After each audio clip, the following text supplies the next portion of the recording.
Ya, sebenarnya menurut saya banyak tempat lain sih kalau mau ya. Saya kasih tunjuk ya.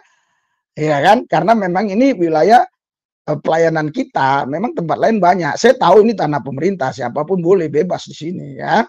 Tapi kita udah hampir 6 tahun bulan 4 ini di sini. Assalamualaikum warahmatullahi wabarakatuh. Berjumpa lagi dengan Jadid HMC ya, channel yang mengedukasi dan menghibur. Di kesempatan kali ini saya ingin membahas ya, Pendeta Risuli Lubis marah-marah teman-teman.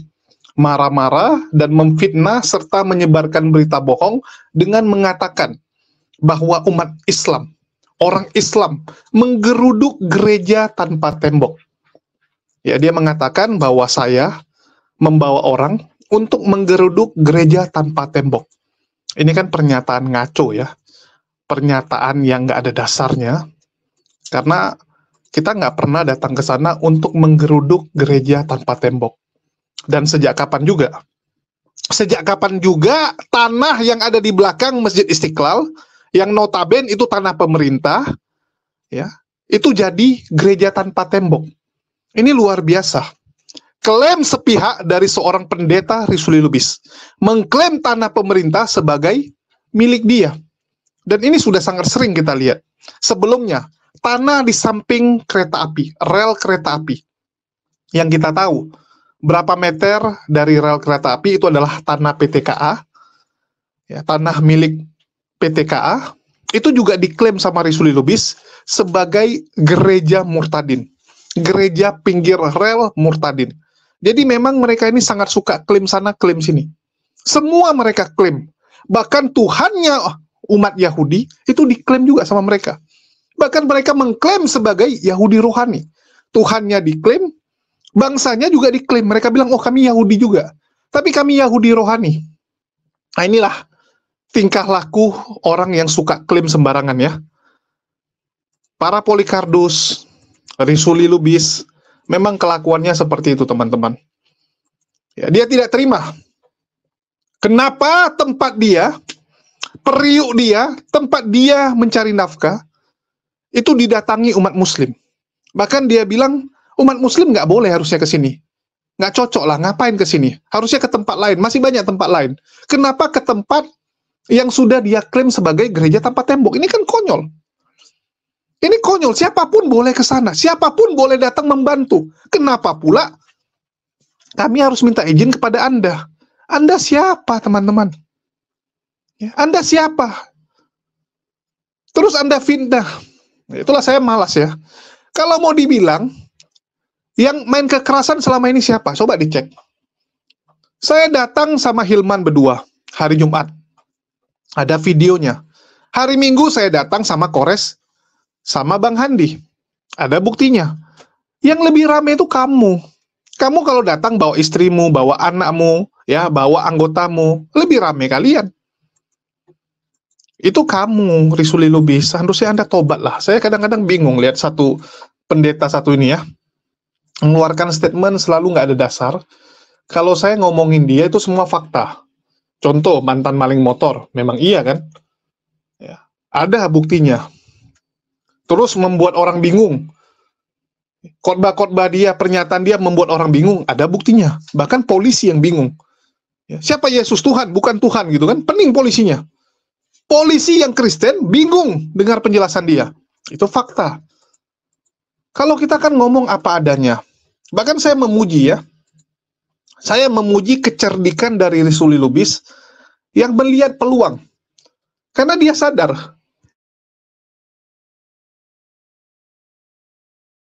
kalau bicara ilmu, ya dia kurang lah. Ya mohon maaf kita katakan, secara akademis dia kurang. Dia nggak bisa debat. Dan tidak mungkin dia mau berdebat. Nggak berani. Nggak akan berani pendeta Risuli Lubis untuk berdebat. Cuman dia punya kemampuan apa? Dia berani turun ke lapangan-lapangan. Dia berani mendoakan orang ya. Umat muslim didoakan secara Kristen. Itu aja kelebihan dia. Ibaratnya nggak malu lah. Tipikalnya tuh nggak malu-malu. Ya, nggak malu-malu untuk turun ke jalan dan melakukan hal-hal seperti ini. Itu aja kelebihan dia. Ya, jadi aneh sekali kalau Anda komplain kepada saya. Bahkan sebenarnya, ya nantilah kita jelasin ya. Di sini teman-teman bisa lihat channel Risuli Lubis. baru terjadi sekelompok orang Islam geruduk gereja tanpa tembok 1000 pintu. Ini tanggapan pendeta Risuli Lubis. Wah, panen ya. Panen langsung. Merasa terzolimi. Padahal tanah pemerintah diklaim gereja tanpa tembok. Terus kalau ada orang lain yang datang ke sana berbuat kebaikan, dikomplain. Lucu. Ya, ini linknya sebagai bukti, dan kita coba dengarkan dulu lah. Ini sedikit curahan hati dari Risuli Lubis ya. Ini ada berita terbaru ya tentang gereja tanpa tembok 1000 pintu yang kita sudah layani hampir 6 tahun ya. Saudaraku, hari Jumat kemarin, ya itu Jumat tanggal berapa ya? Ya Jumat kemarin inilah ya.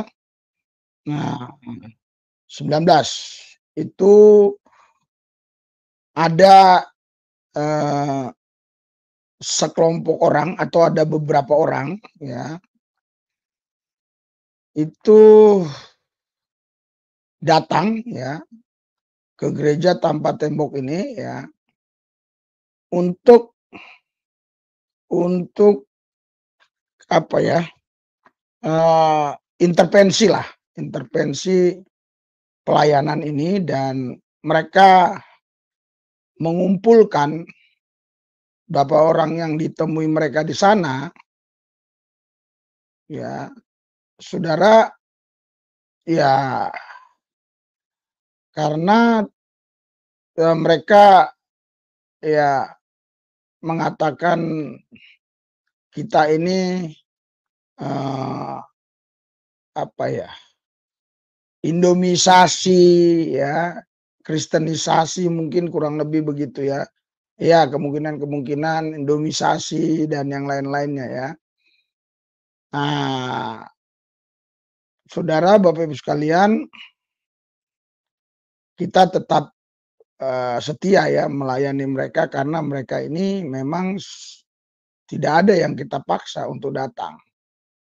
Jadi sekelompok orang ini datang dan untuk menanyakan pelayanan ini seperti apa ya. Kita doa dulu lah ya, nanti kita saksikan videonya ya, bagaimana mereka banyak memberitakan kabar-kabar yang tidak sesuai sebenarnya. Tidak sesuai dengan apa yang dia asumsikan ya tentang pelayanan ini.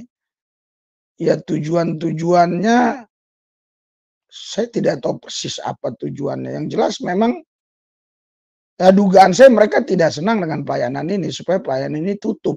Begitu aja ya, dugaan saya. Padahal saya melayani di sini sudah cukup lama. Pelayanan khusus anak-anak jalanan sebenarnya sudah hampir 23 tahun.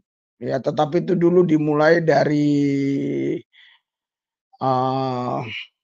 Lapangan Banteng dibangun oleh Anies Baswedan ya. Oleh Ahok dulu, baru disambung Anies Baswedan, sehingga kita nggak bisa lagi di situ. Kita pindah ke Sarina juga dibangun, kita tidak bisa ke situ. Akhirnya kita pindah ke sini. Ya, jadi ini pelayanan sebenarnya sudah lama ya, sudah lama sekali ya. Jadi kalau dihitung dari 25 tahun yang lalu, saya tidak tahu sudah berapa ribu orang yang kita layani gitu loh, silih berganti ya. Jadi murni di sini pelayanan, tidak ada istilah yang namanya pemaksaan ya untuk dia jadi Kristen ya, tidak ada ya.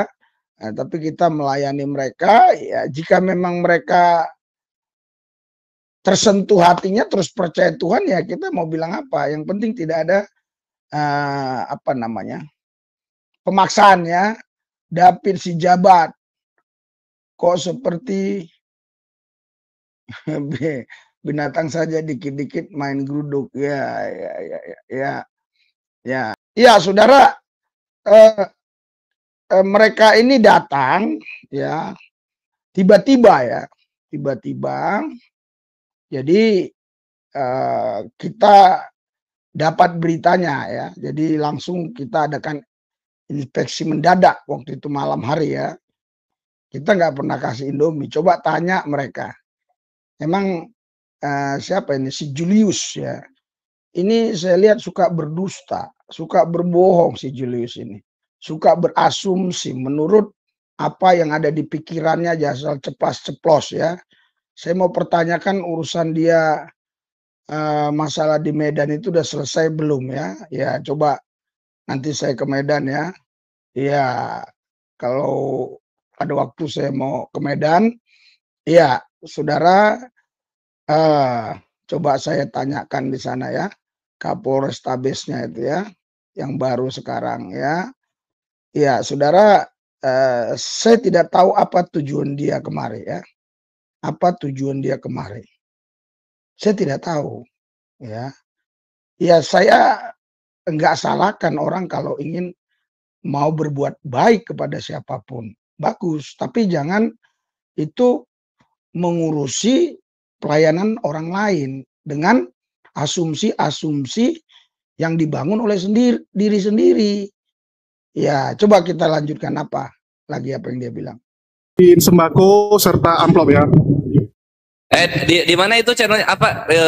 Risul Tangi dan kita bagiin sembako serta amplop ya. Di mana itu channelnya apa? Risuli Lubis ininya. Jadi ya, begini ya, biar kita paham semua. Ini si Julius ini beserta temannya, saya tidak tahu jumlahnya berapa orang semuanya ya. Itu inspeksi mendadak, tapi pas bukan hari Kamis. Kenapa dia waktu itu nggak datang Kamis saya tidak tahu ya. Padahal Kamis kita ibadahnya. Dia datang Jumat. Nah, saudara, dia kumpulilah anak-anak di sana. Ya, dia menginterogasi mereka atau mewawancarai ya. Tapi banyak hal-hal yang diplesetkan. Menurut saya termasuk adu domba ya. Menurut saya termasuk adu domba ya. Iya, termasuk adu domba. Apakah nanti ini ada masuk berita bohong?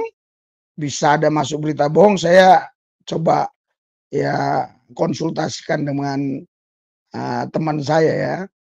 Iya, saudara. Makanya kita di Reketa itu sekali-sekali karena jumlahnya terlalu banyak. Kita hadir ratusan kumpul langsung. Kalau nggak cepet-cepet kita menyampaikan nasihat-nasihat, makanya selalu di situ cepet banget, 20 menit harus selesai. Kalau enggak, itu bertambah terus dari mana-mana.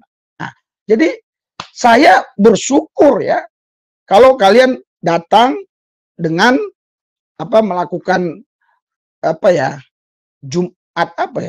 Jumat berkah ya, ya nggak apa-apa, ya lakukan aja, ya kan kita lihat nanti.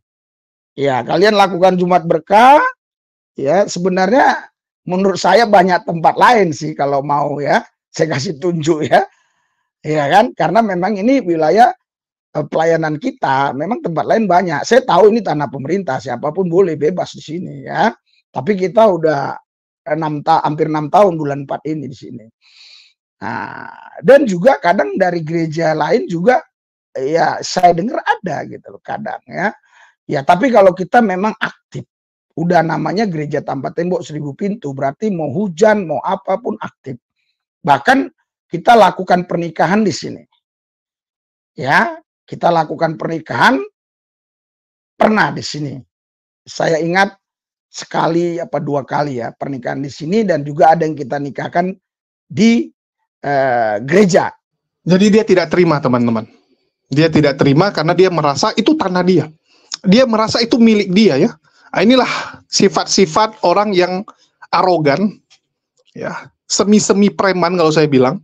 Kan kalau preman gitu, tanah pemerintah mereka bilang tanah dia. Oh ini tempat saya nih. Kalau kamu mau jualan di sini, bayar sini, bayar sama dia. Sering kita lihat gitu kan. Ada preman mendatangi apa? Pedagang-pedagang yang jualan di pinggir jalan. Dia bilang kalau mau jual di pinggir jalan sini bayar sama dia. Jalan punya negara. Tapi dia yang kuasai. Sama kayak Risuli Lubis. Dia merasa tempat tersebut adalah punya dia. Umat muslim jangan ke sini. Ya, umat muslim nggak boleh ke sini. Hanya dia yang boleh. Karena ini lapak dia, tempat dia, supaya apa? Supaya dia bisa gembar-gembor.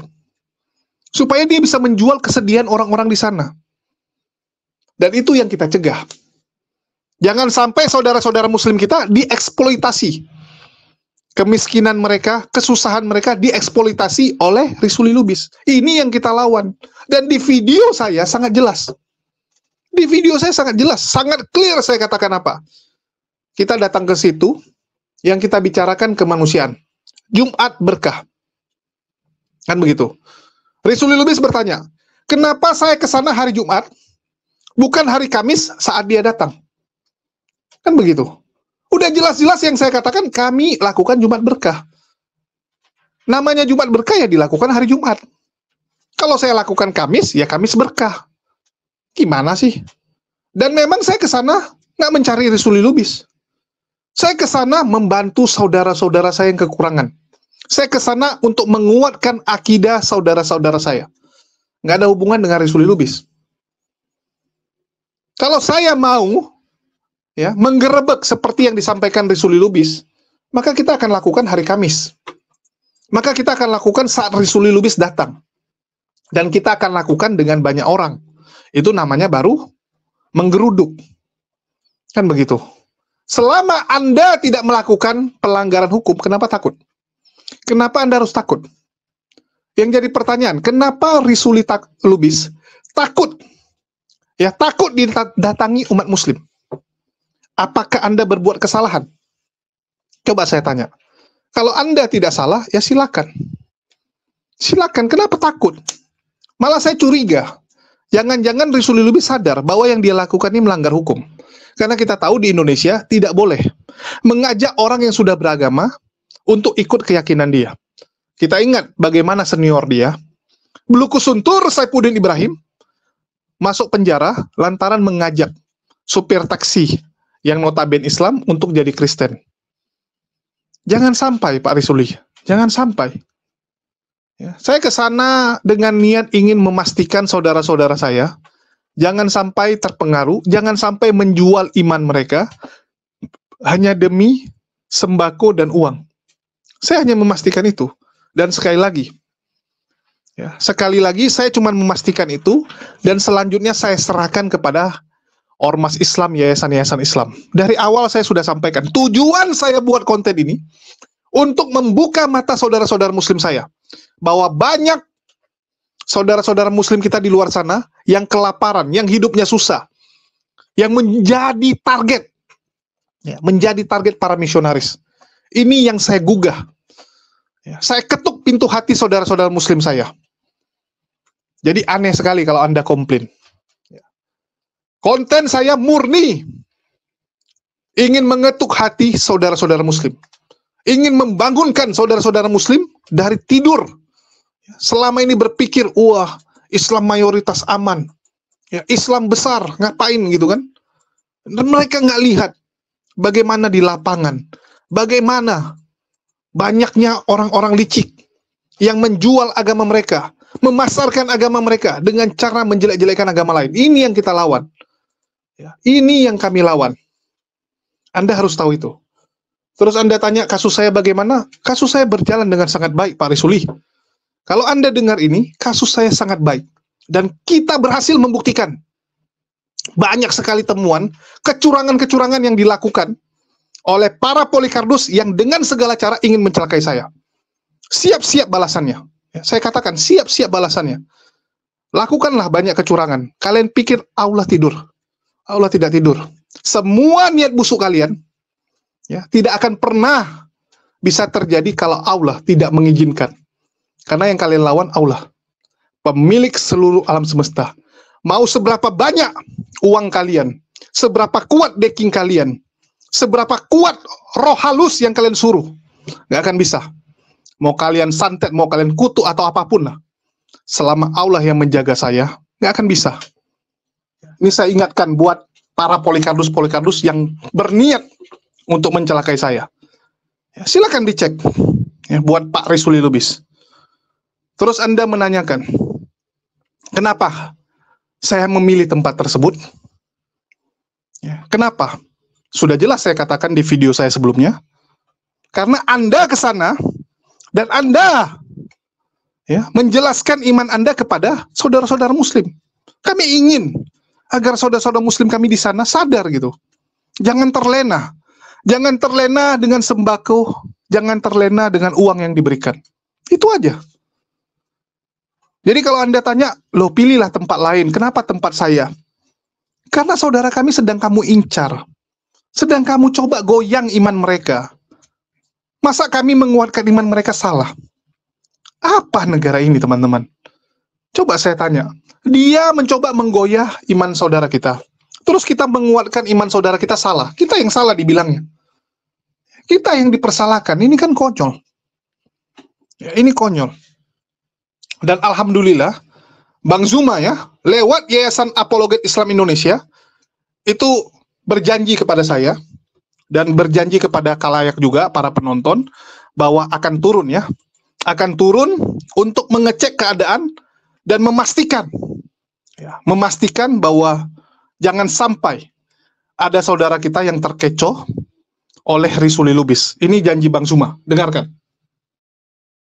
Bagi makanan, berbagi rezeki itu berhubungan kuat dengan pendangkalan berhubungan kuat dengan pendangkalan akidah, ikhwan. Karena Julius pertamanya gitu, dia pertamanya Jumat Berkah, cek lokasi gitu. Tiba-tiba Allah tunjukkan, ini loh, ketika kamu berbuat baik maka kamu sekalian juga amar ma'ruf nahi mungkar, gitu ikhwan. Iya betul. Masya Allah. Aduh banyak banget ini masuk nih. Ini nggak usah disebut Bang Hani, nanti aja kita rekap aja nanti. Jadi maaf ya, saya nggak usah sebutin satu-satu ya, nanti saya rekap di HP saya ya. Gitu. Makasih. Yang jelas intinya Bang Zuma ucapkan terima kasih kepada mereka. Iya. Nominal terbesarnya mungkin bisa disebutkan apa? Nominal ada yang ada 1 juta, ada 500, ada 100 gitu. Oh siap, Masya Allah.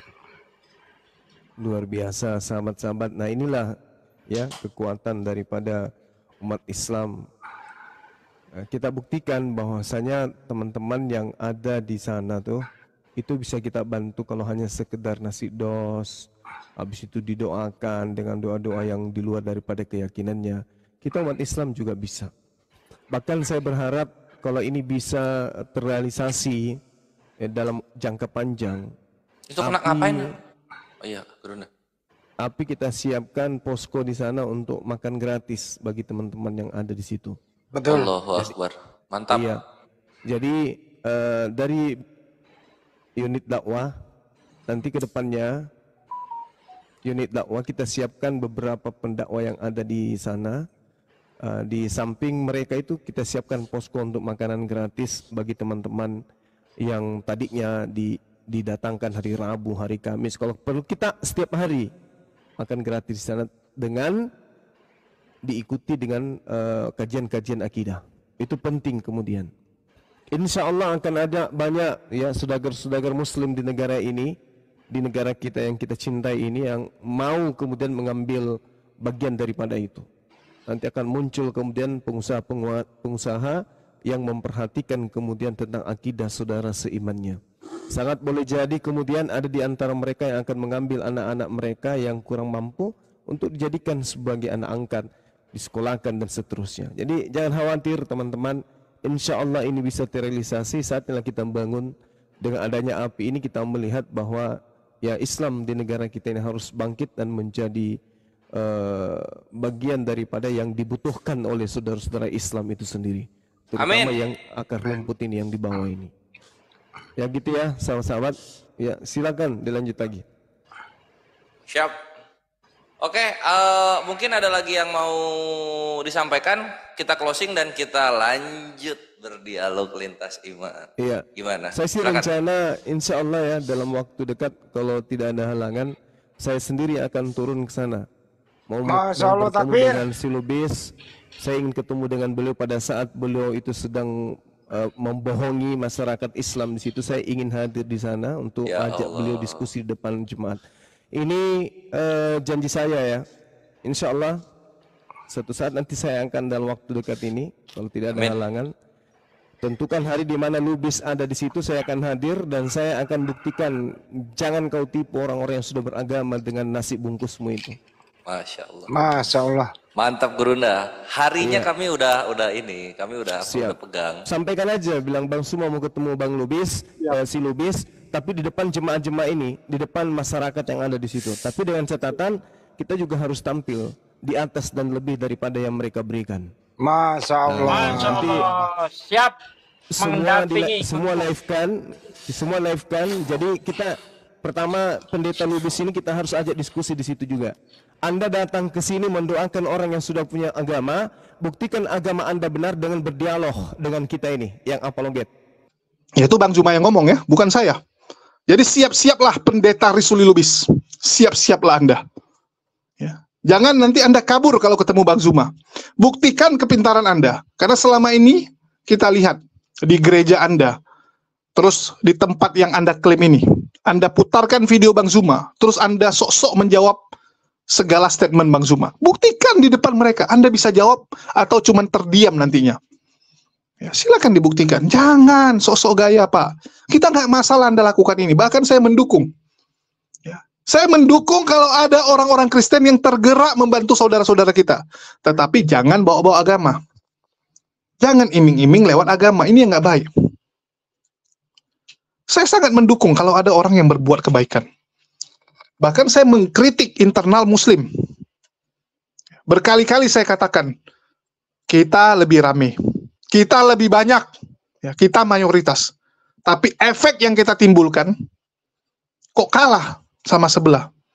Bahkan di API sendiri, saya kritik habis-habisan. Ya. Itu teman-teman saya di API, para pengurusnya. Saya kritik, saya katakan, Paul Jang punya yayasan, bantu banyak orang. Ya, saya katakan, si Paul Jang yang kita bilang brengsek orangnya, yang kita bilang nggak benar orangnya, itu banyak bantu orang Indonesia. Itu fakta. Dia bagi nasi bungkus, dia bagi hasil ini ya bibit-bibit, alat-alat pertanian, dia bagi kursi roda, itu fakta. Dan itu saya puji. Cuman yang kita tidak suka bawa-bawa agama, itu aja. Tapi kebaikannya kita dukung. Jadi pendeta Risuli Lubis, sekali lagi, saya mendukung perjuangan Anda ya, untuk membantu orang, tetapi dengan niat baik ya, dengan niat baik. Jangan Anda bilang, wah ini kan kita butuh operasional. Aduh, bagi teman-teman Kristen, kalian dengar sendirilah. Risuli Lubis ini coba kalian tanya, lebih besar operasionalnya atau yang dia bagikan? Saya takutnya lebih besar dana operasional dia, artinya uang bensin dia, uang makan dia, dibandingkan yang dia bantu. Saya takutnya, sekali lagi ya, saya katakan saya takut seperti itu. Karena kita dengar anaknya makan banyak, dia yang ngomong. Jadi yang suka fitnah itu kamu. Anda tuduh kita geruduk kamu. Jangan sampai Anda yang digeruduk benaran. Saya katakan pada Risuli Lubis, jangan sampai nanti ada ormas Islam benaran yang geruduk Anda hari Kamis. Jangan sampai. Kita itu cuma melakukan apa yang memang disuruh di agama kami. Di Islam clear. Kami disuruh berbuat kebaikan. Kami disuruh membantu saudara sesama kami. Ya, sesama umat manusia kita harus saling tolong-menolong. Itu perintah. Jadi jangan Anda fitnah-fitnah seakan-akan saya melarang ibadah Anda dan sebagainya. Ini kan kurang ajar. Ya, kurang ajar sekali. Anda menyebarkan berita bohong. Anda fitnah. Ya. Konyol sekali. Yang suka menerol itu kalian. Kan begitu. Yang suka menerol itu siapa? Silakan dicek. Kalian Polikardus ini menyebarkan ancaman-ancaman, kejahatan-kejahatan. Itu kalian Polikardus. Tolong sadar dirilah. Ya, kalau kita ini ya cuman membantu, cuman berusaha untuk menyelamatkan keimanan saudara-saudara kami yang terus digoyah. Mungkin itu aja. Dan saya juga mau sampaikan ya, bagi teman-teman yang mau nonton video full pernyataan Bang Zuma, itu dapat dicek di link di bawah ini, atau mungkin teman-teman buka di channel Pakar Debat Lintas Agama. Ya, Pakar Debat Lintas Agama, mungkin agak susah dicari karena channelnya masih kecil. Habis kalian ketik di sini, kalian cari di bawahnya lah. Ya, agak ke bawah dia, karena masih kecil. Ya, dengan dukungan kalian, apapun Ya, apapun dukungan kalian ini sangat membantu bagi kami. Dan sekali lagi, channel ini adalah channel yang fokus untuk live di TikTok, live diskusi. Sedangkan Jadid adalah reaksi. Bedanya di situ. Channel Jadid fokus reaksi dan pemberitaan.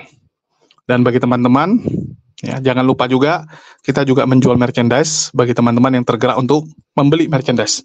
Dan sedikit pengumuman, Jumat Berkah minggu ini, ya, untuk yang minggu kali ini, Jumat Berkah yang akan kita lakukan, kita akan pergi agak jauh, bukan di Jakarta, kita akan keluar kota, karena kita mendapatkan info A1, adanya tempat, ya, adanya satu tempat yang digunakan oleh misionaris untuk mempengaruhi anak-anak muslim. Jadi anak-anak muslim di situ diajarkan tentang agama sebelah, diajarkan untuk berperilaku sebagai agama sebelah, dan pemahamannya dicekokin, ya, agar mereka menganggap Nabi Isa alaihissalam sebagai Tuhan. Ini mengerikan. Bahkan sudah ada yang murtad. Sudah ada beberapa orang yang murtad, dan sudah ada yang murtad ini berhasil disadarkan dan kembali syahadat. Jadi kita akan ke sana, ketemu dengan orang-orang di sana, kita akan langsung pergi lihat tempatnya, kita akan interview orang yang sempat dimurtadkan tersebut. Jadi kita akan investigasi, ya, dan ini tentu saja akan membuat banyak polikardus ngamuk, dan saya berani jamin, ya, Risuli Lubis dan polikardus lainnya pasti akan ngamuk berat dan akan menggunakan segala cara untuk mencelakai saya. Dan paling gak enak ya seperti ini, teman-teman. Yang kita pertaruhkan ini memang nyawa, tapi saya yakin, ya, saya yakin selama Allah menjaga kita, tidak akan ada, ya, tidak akan ada satu helai rambut pun, ya, itu jatuh tanpa izin Allah. Nggak akan bisa masuk segala niat busuk para polikardus kalau Allah tidak menghendakinya. Ya, jadi buat teman-teman, mohon doanya, ya, mohon doanya, dukungannya untuk pekerjaan-pekerjaan yang akan kita lakukan. Dan seperti yang saya sudah sampaikan, di 2024 ini fokus utama kita adalah turun ke jalan. Karena di diskusi lintas iman, di debat, ya, kita sudah menang. Di ranah diskusi kita sudah menang sangat telak. Yang masih perlu kita perbaiki adalah bagaimana di lapangan. Dan alhamdulillah, apa yang sudah saya lakukan ini ditiru oleh banyak teman-teman, ya, dan juga didukung oleh banyak teman-teman yang mereka siap, ya. Setiap tempat yang berhasil kita identifikasi itu akan diteruskan oleh ormas-ormas dan yayasan-yayasan Islam yang lain. Contohnya yang Istiqlal. Itu saya dihubungi oleh beberapa pengurus masjid, beberapa ormas Islam, dan termasuk dari API sendiri, ya, yaitu Bang Zuma, yang sudah komitmen akan meneruskan perjuangan di sana. Artinya kita tinggal lanjut ke tempat berikutnya. Mungkin itu aja yang bisa saya sampaikan. Makasih buat teman-teman semua yang udah nyimak. Ya, di akhir kata saya ucapkan wassalamualaikum warahmatullahi wabarakatuh. Sampai jumpa di video-video kita berikutnya.